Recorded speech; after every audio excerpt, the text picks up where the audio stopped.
वच काय भाव सागर को तरण में करो हमारी सहाय। जिन शासन जिन वाणी सदा जयवंत हो, श्रवण संग सदा अविचल मंगल हो। मुक्ति को प्राप्त श्रमण भगवान महावीर स्वामी, उनकी परम पावन कल्याणी भागवती वाणी वाचक प्रमुख श्री इंद्रभूति गौतम आदि गणधर भगवंत, युग प्रधानाचार्य परम पूज्य श्री सुधर्मा स्वामी जी महाराज, उनकी परम पावन पाठ परंपरा वर्तमान आचार्य ध्यान योगी परम पूज्य श्री शिव मुनि जी महाराज एवं गुरुजन सबके पावन चरण सरोजों में मेरा अनंत अनंत बार वंदना नमस्कार। उपस्थित धर्म प्रेमी सज्जनों, माता तथा बहनों, परसों सुना रहे थे जंग अन्नाणी कम्मं खवई बहुआहिं वास कोड़ी तन्नाणी तीहिं गुत्तो खवई उसास मित्तेण। एक अज्ञानी व्यक्ति जिन कर्मों को क्षय करने में करोड़ों वर्ष लगा देता है, उन कर्मों को या उतने कर्मों को एक ज्ञानी व्यक्ति जो 5 समिति और 3 गुप्तियों से गुप्त है, 5 समिति का पालन करने वाला, 3 गुप्ति का पालन करने वाला, वो केवल एक श्वासोश्वास जितने समय में क्षय कर देता। देखने को तो बड़ा अच्छा लगता है, इतने कर्म इतनी जल्दी काट देता है, और वो बेचारा करोड़ों वर्षों में भी काट नहीं सकता। उसके अंदर क्या खासियत है जो श्वासोश्वास में इतने कर्म काट देता है? कहते हैं उस ज्ञानी ने अपने कर्मों को नरम बना लिया, और उसके कर्म जो हैं बड़े प्रगाढ़ चिकने। नरम कैसे बनते हैं और प्रगाढ़ कैसे होते हैं? देखो, जैसे घर के अंदर दाल बनाई है, एक भैन की 5 बहुआं हैं। पहले तो सास ने मुट्ठी भर के क्या कर दी, दाल में डाल दी। फिर बड़ी बहू आई, फिर उसके बाद दूसरे नंबर, तीसरा, चौथा, 5वां, सब ने क्या कर दिया। अब देखो उसमें दाल ज़्यादा है या नमक ज़्यादा है? क्या होगा? नमक। और एक का जीवन बड़ा संयत है, एक का जीवन असंयत है। 18 पाप हमारे आगमों में कहे। एक व्यक्ति हिंसा भी कर रहा है, झूठ भी बोल रहा है, चोरी भी कर रहा है, व्यभिचार का सेवन भी कर रहा है, परिग्रह के अंदर भी फंसा हुआ है, क्रोध भी कर रहा है, अभिमान भी, माया भी, लोभ भी, राग भी, द्वेष भी, कलह है, अभ्याख्यान, पैशून्य, पर परिवार, रति रति, माया मृषा, मिथ्या दर्शन, शल्य, इन 18 पापों का सेवन कर रहा है।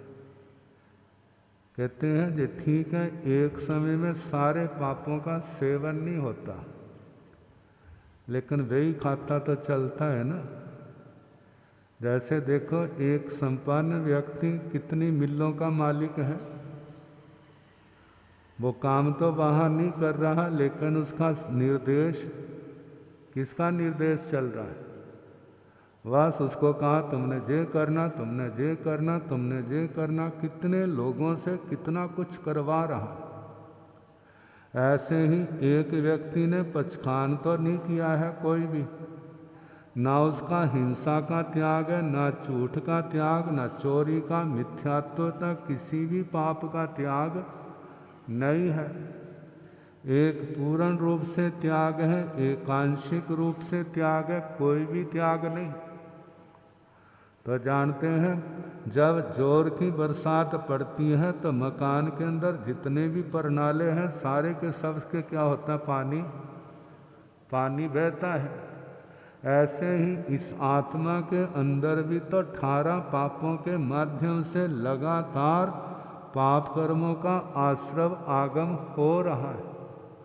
तो जब आत्मा के अंदर जमे हुए हैं तो जैसे देखते हैं ना, जिस समय टैंकी के अंदर पानी भरा होता है तो कितना प्रेशर, जब टूटी छोड़ते कितने प्रेशर से आता है, लेकिन जैसे जैसे खाली होती जाती है उसका प्रेशर क्या होता जाता है? कम होता जाता है। अब जिसके ऊपर जितना बोझ होगा नीचे वाले उतने ज़्यादा क्या होंगे? प्रेस होंगे। ऐसे ही आत्मा के ऊपर जितने नए नए कर्म आ रहे हैं तो पुराने कर्म और प्रगाढ़ होते जा रहे। जब उन कर्मों में प्रगाढ़ता आ रही है तो जब उदय में आएंगे तो क्या होगा? अब कैसे कैसे प्रगाढ़ता आती है? जैसे मानो आपने एक बैंक से 1 लाख ले लिया, 2 दिन बाद दूसरे बैंक से 1 लाख ले लिया, ऐसे 15-20 बैंकों से आपने क्या कर लिया? अब बैंक वाले ऐसे तो नहीं देते, वो क्या लेते? गारंटी लेते हैं। जो उसकी रजिस्ट्रियाँ हैं, प्रॉपर्टी है, उसको अपने कब्जे में लेते हैं, फिर देते हैं। अब उसको ब्याज कितना पड़ रहा है और वह ऋण कितना बढ़ गया है। ऐसे ही आत्मा ने एक पाप कर्म आज किया, कल्पना करो 1 लाख वर्ष उस कर्म की स्थिति बांधी है। कल उसने फिर नया कर्म कर लिया, 1 लाख उसकी बन गई। परसों उसने और कर लिया, 1 लाख उसके और बढ़ गई। जैसे जैसे समय बीतता जा रहा है और वो कर्मों का बंध भी उतना ही ज़्यादा बढ़ता जा रहा है। कर्म प्रगाढ़ होते जा रहे हैं। जिस समय कर्म प्रगाढ़ होंगे तो उनका फल भी तो क्या होगा? इकट्ठा ही आएगा। जब इकट्ठा आएगा, एक तो स्थिति ऐसी होती है, आत्मा के अंदर क्षमता है तो वो उसको सहन कर जाता है। जब आत्मा के अंदर क्षमता नहीं रहती तो फिर वो बिल्कुल लाचार हो जाता है, कुछ कर सकता नहीं है। मानो आपके ने करोड़ रुपया कर्ज लिया है और अचानक पूर्व जन्म के शुभ कर्मों के उदय से आपको 5 करोड़ का प्रॉफिट हो गया। जिस समय 5 करोड़ का प्रॉफिट हो गया है तो उस समय आप बैंक वाले जिनसे कर्ज लिया वो सारे आ जाए तो आपको देने में कोई जोर नहीं लगेगा, क्योंकि 1 देना है तो 5 क्या हुआ है? आ चुका है। 4 फिर भी आपके पास है, बड़ा हौसला होता है। और मानो करोड़ कर्ज देना है और अपने पास 1000 भी नहीं है तो सारे जमदूत की तरह आपके घर के चारों ओर बैठे हुए हैं, 2 भाई 2 भाई, और वो कहाँ से दे? अब उसका कितना दिमाग के ऊपर टेंशन होगी। तो कहा जाता है बोझ, जो मानसिक चिंता है। अब आरत ध्यान कितना, रौद्र ध्यान कितना। अब उसको कहा जाए तो समाय कर, तो क्या उसका समायिक में मन लग जाएगा? हर समय ध्यान कहाँ रहेगा? उन्हीं बातों की ओर रहेगा। तो कहा जो सारा है किसका खेल? इस आत्मा के अपने अविवेक का ही तो है। ऐसे ही जिन्होंने 18 के 18 पाप कर्मों का सेवन किया है, उनके कर्म बंध दिन प्रतिदिन प्रगाढ़ होते जाते हैं। और ऐसे जीव कोई नरक में जा रहा है और कोई त्रियंश गति में जा रहा है। अब अपने पास साधन है नहीं वापिस करने के, अब केवल अकाम निर्जरा होती है, नरकों की महावेदना सहनी पड़ती है। अब उसको वेदना भी बहुत है, अंदर विवेक नहीं है, समझ नहीं है, और ध्यान रौद्र ध्यान के द्वारा पुराने कर्म इतने भोगे नहीं जाते जितने वो नए कर्म और क्या कर लेता है, बांध लेता है। अब भगवान के सामने भगवती सूत्र में वर्णन आता है, कहते हैं एक वृद्ध व्यक्ति है, अब वो उसके पास कुल्हाड़ी है जिसकी धारा टूटी हुई है, तीक्ष्णता की धारा की टूटी हुई है, और उसको लकड़ियां काटने का काम पड़ा क्योंकि घर के अंदर कोई उसकी सहायता करने वाला नहीं है। और जो लकड़ियां काटनी है वो कौन सी है, जैसे खैर होता है पहाड़ी वृक्ष, और उसका भी सूखा हुआ है और अंदर का सार भाग है जहाँ पर कत्था निकलता है, और उसका भी वो भाग है जहाँ पर गांठ होती है, और वो भी सूखा है। जब उसको काटा जाता है तो उसका जोर कितना लगता है, कैसे अंदर से आवाज़ आती है, और उसका जोर कितना, और उसके आगे जिससे काटना है उसकी धारा टूटी हुई है। तो ऐसे समय में मेहनत ज़्यादा करनी पड़ती है और काम क्या होता है, थोड़ा होता है। कहते हैं इसी प्रकार उन नारकी जीवों के कर्म तो अत्यंत प्रगाढ़ हैं, लेकिन उनके पास एक तो अपना बल नहीं है।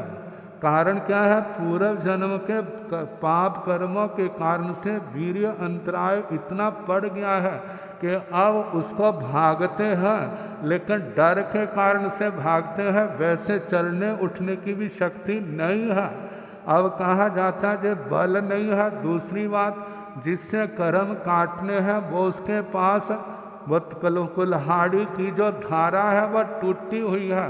तो जहाँ पर वो धारा से कुल्हाड़ी से क्या मतलब, कहा जिस तपस्या से साधना से संयम से कर्मों को निस्सार किया जाता है, कर्मों को काटा जाता है, उसके पास विरति के परिणाम नहीं है, चारित्र के परिणाम नहीं है, वहाँ पर तपस्या नाम की कोई चीज़ नहीं है, जबकि खाने को कुछ मिलता नहीं है।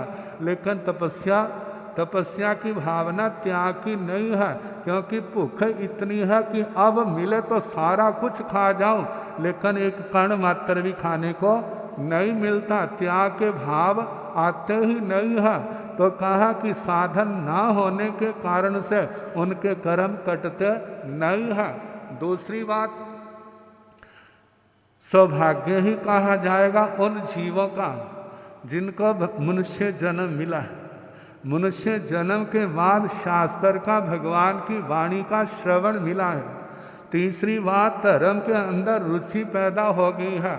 और चौथी बात, आत्मबल क्षोभम बल ज़्यादा होने के कारण से शरीर भी साथ दे रहा है, उत्साह में भी कोई कमी नहीं है। अब उसने संयम धारण कर लिया, किसी ने साधु जीवन धारण कर लिया और किसी ने श्रावक जीवन धारण कर लिया। जिसने साधु जीवन धारण किया है, मानो 100% नहीं तो 80, 90, 95% तो उसने आश्रम द्वारों को क्या कर दिया है, आश्रम द्वारों को रोक दिया है, जिससे वह नए कर्म आ नहीं रहे हैं। और उसके साथ तपस्या शुरू कर दी है। तपस्या के साथ कभी व्रत होता है, कभी बेला होता है, कभी तेला है, कभी चौला है, कभी 5 है, कभी 6 है, कभी 7 है, कभी 8 है, कभी 15 है, कभी मास खमन है। ऐसे तपस्या चल रही है। और पारने में उनका अनोद्री का है, रस परित्याग का है, काय कलेश का है, प्रति संलीनता, कितनी तपस्याएं साथ में चली हुई हैं। फिर आगे स्वाध्याय प्रायश्चित का है, स्वाध्याय प्रायश्चित का है, विनय का है, वियावृत्ति का है, स्वाध्याय का है, धर्म ध्यान का है और व्युत्सर्ग का। कितनी तपस्याएं साथ में चल रही हैं। नई इनकम है नहीं, जो है तो केवल नाम मात्र की है, लेकिन काट कितना रहे हैं, ज़्यादा तो संबर आ गया। आश्रम नाम मात्र का है और उसके साथ कितनी तपस्या चल रही है, एक साथ कितनी साधनाएं चल रही। मानो उपवास किया है, संकल्प किया आज मैं फलाना सूत्र क्या करूँगा, पूर्ण करूँगा।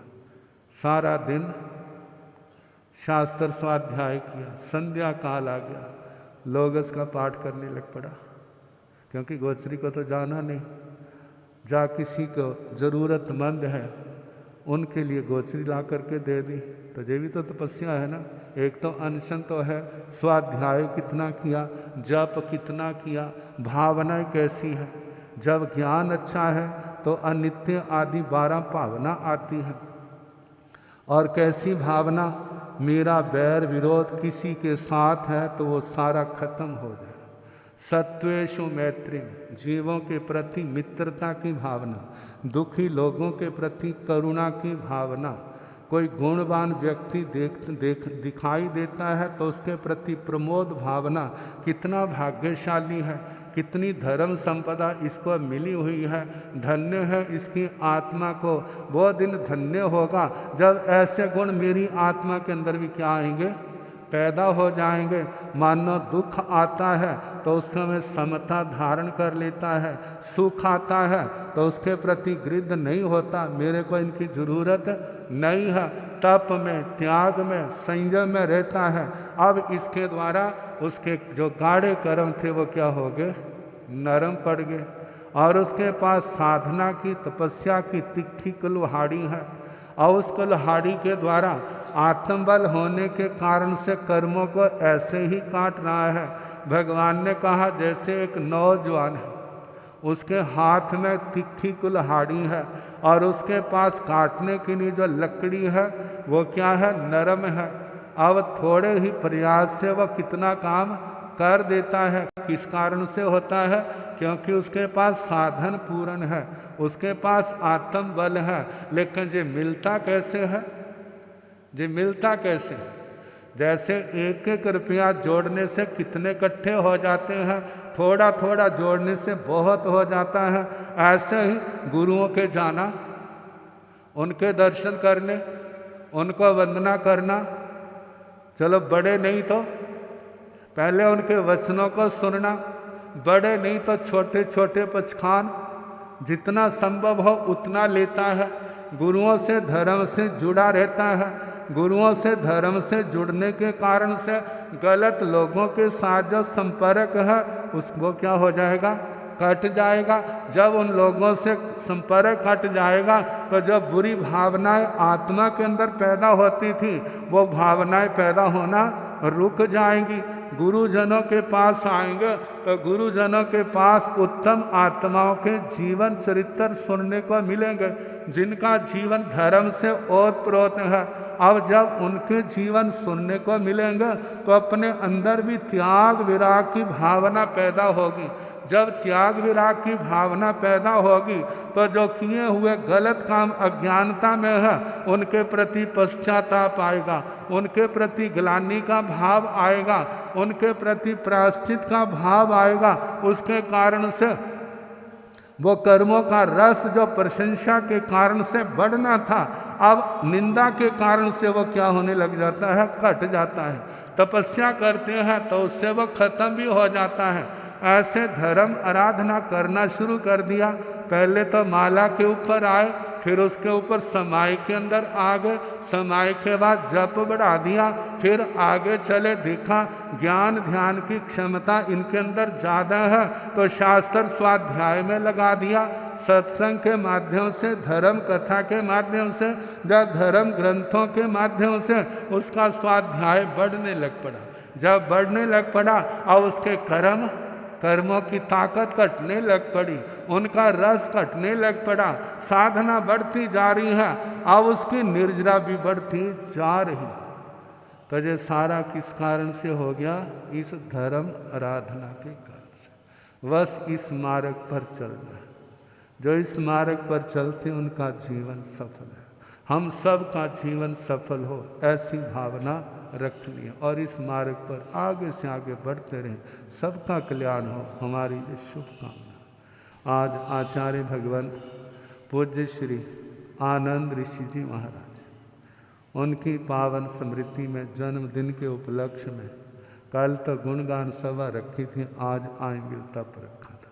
तो आइमिल तप जितनी क्षमता है तो ज़रूर करने का प्रयास करें। ये भी जीवन में समय होता है। आज आपके अंदर क्षमता है तो कर सकते हैं, आने वाले समय में क्षमता नहीं होगी तो तुम तरसोगे। मैं अमल करूं, मैं तपस्या करूं, लेकिन शरीर साथ नहीं देगा, परिवार वाले साथ नहीं देंगे। अरे आपने तपस्या नहीं करनी, फिर आगे क्या होगा? फिर कोई तकलीफ पैदा होगी, कमजोरी आगे तो वो भरेगी नहीं, इसलिए वो रोक भी देंगे, आपको करने नहीं देंगे। आज समय है तो लाभ ले लें ज़्यादा से ज़्यादा। वाजनी शब्दों के साथ और पचखान जो भी है। जगो जगण वाले ओ जगो